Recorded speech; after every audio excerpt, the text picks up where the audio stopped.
কৃষক কৃষি তার উন্নয়ন সব নিয়ে আমাদের এই আয়োজন।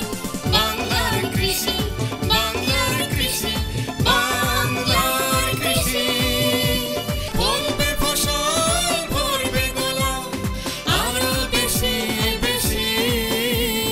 বাংলার কৃষি, বাংলার কৃষি, বাংলার কৃষি, বাংলার কৃষি, বাংলার কৃষি। সুপ্রিয় দর্শক, বাংলার কৃষি অনুষ্ঠান থেকে শুভেচ্ছা জানাচ্ছি। কৃষক ভাইয়েরা, আপনারা আজকে দেখবেন সমন্বিত খামারের উপর একটি প্রতিবেদন এবং অনুষ্ঠানের শেষাংশে থাকছে সফল মৎস্য চাষীর উপর একটি প্রতিবেদন। শুরুতেই সমন্বিত খামারের উপর একটি প্রতিবেদন।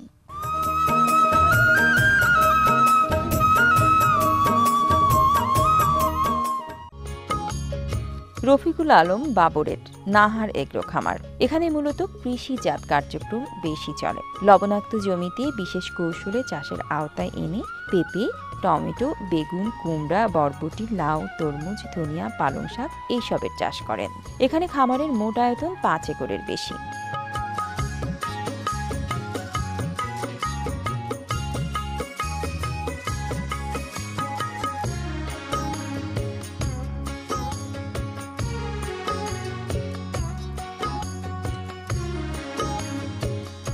প্রতি সপ্তাহে এখান থেকে 2 মেট্রিক টন বিষমুক্ত টমেটো বাজারে চড়া দামে বিক্রি করেন।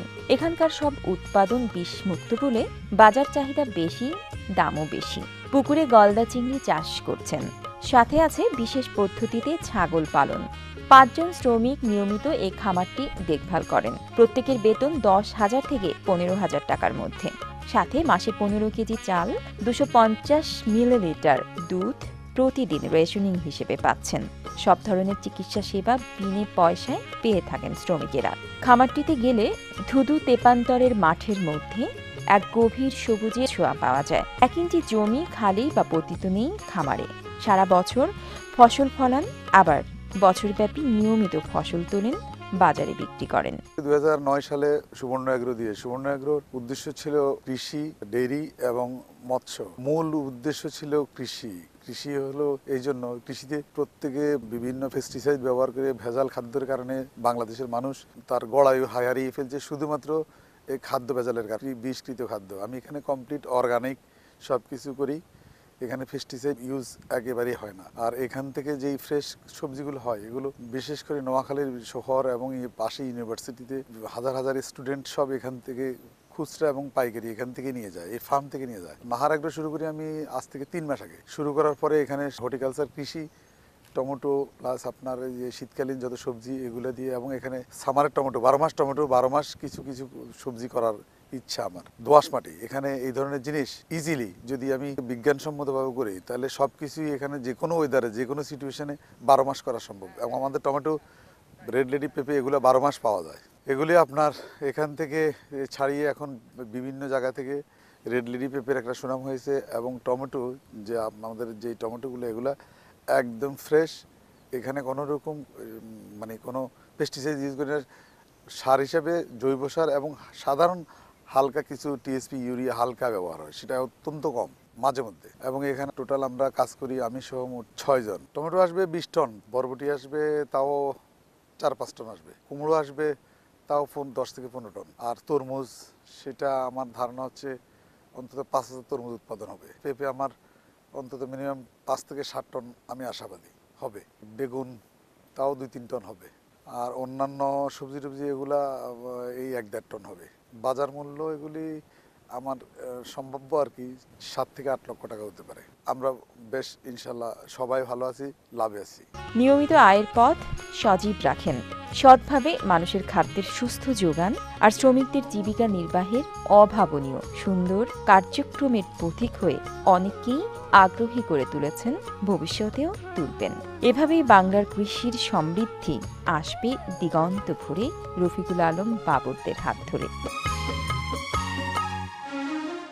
আমরা যে ফার্মে দাঁড়িয়ে আছে সেটা অতি সম্প্রতি প্রতিষ্ঠা হয়েছে এবং এখানে উনি কৃষির পাশাপাশি মৎস্য পর্যন্ত রেখেছে। এখানে কৃষির মধ্যে টমেটো, বরবটি, উনি সাথে সাথে সমন্বিত খামারের মধ্যে এখানে ছাগল লালন পালন করছেন। আমাদের বাংলাদেশে হাজার হাজার পতিত জমি পড়ে আছে এবং রফিকুল আলম সাহেবের মতো এরকম যদি আমাদের কৃষিতে বিনিয়োগের জন্য এগিয়ে আসে, আমরা খাদ্যের স্বয়ংসম্পূর্ণতা যেটা অবতীর্ণ হয়েছে এবং আমাদের কৃষিতে আমরা যেরকম প্রতিনিয়ত প্রশিক্ষণ দিচ্ছি, উনা ফার্মে এসে বিভিন্ন জন দেখে আরও উদ্বুদ্ধ হয়ে এরকম নতুন নতুন খামারে স্থাপনে অনেক লোক আগ্রহী হয়ে উঠছে। বাংলার কৃষি, বাংলার কৃষি, বাংলার কৃষি।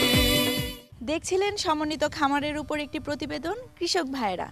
তথ্য ও প্রযুক্তি নির্ভর বাংলার কৃষি অনুষ্ঠানের মাধ্যমে আমরা প্রতিদিনই আপনাদের কাছে পৌঁছে দিচ্ছি কৃষিতে সফলতার বিভিন্ন দিক। সঙ্গেই থাকুন। এখন দেখবেন সফল মৎস্য চাষির উপর একটি প্রতিবেদন।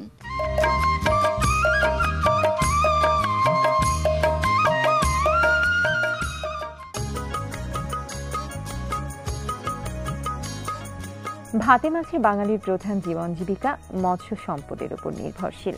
এদেশে রয়েছে অসংখ্য নদীনালা, খালবিল, হাওর বাওর, পুকুর, ডোবা, মৎস্য অভয়াশ্রম ও বিভিন্ন জলাশয়।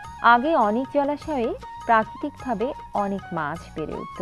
বর্তমানে গ্রামীণ মানুষের জনসচেতনতা বৃদ্ধির কারণে তারা এই সকল পরিত্যক্ত জলাশয় কিংবা প্রাকৃতিক জলাশয় মৎস্য উৎপাদনের আওতায় নিয়ে আসতে সক্ষম হয়েছে।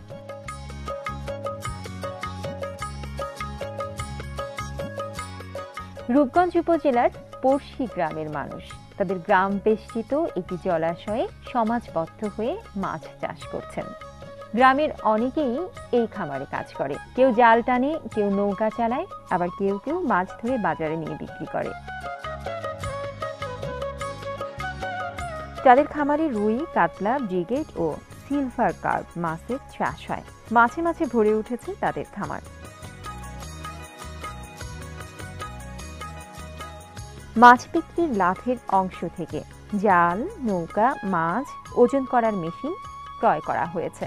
মাছ খামারেই ওজন করা হয়। স্থানীয় দূর দূরান্ত থেকে পাইকার বা মৎস্য ব্যবসায়ী এসে খামার থেকে সরাসরি মাছ কিনে নিয়ে যায়। তাদের জলাশয়ের পোনা খুবই গুণগত মানসম্মত বিধায় খামার থেকেই বিক্রয় হয়। এলাকার অন্যান্য খামারিরা ট্রাকে করে এই পোনা তাদের পুকুরে নিয়ে যায়। সমাজবদ্ধ এই খামারের শেয়ারের লভ্যাংশ গ্রামের সকলেই ভোগ করে থাকে। তবে দুজনকে পরিচালনার পূর্ণ দায়িত্ব দেওয়া হয়েছে।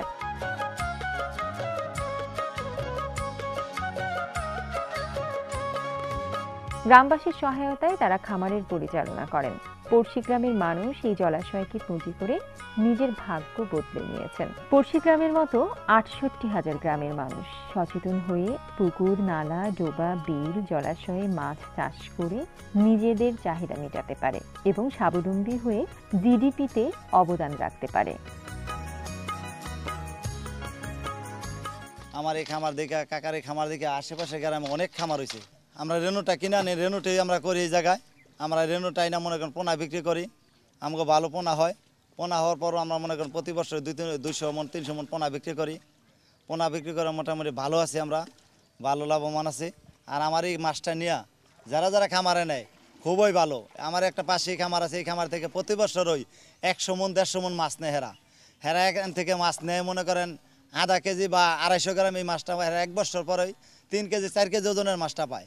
আমার এই খামারটা আছে প্রায় 200 বিঘার মতো।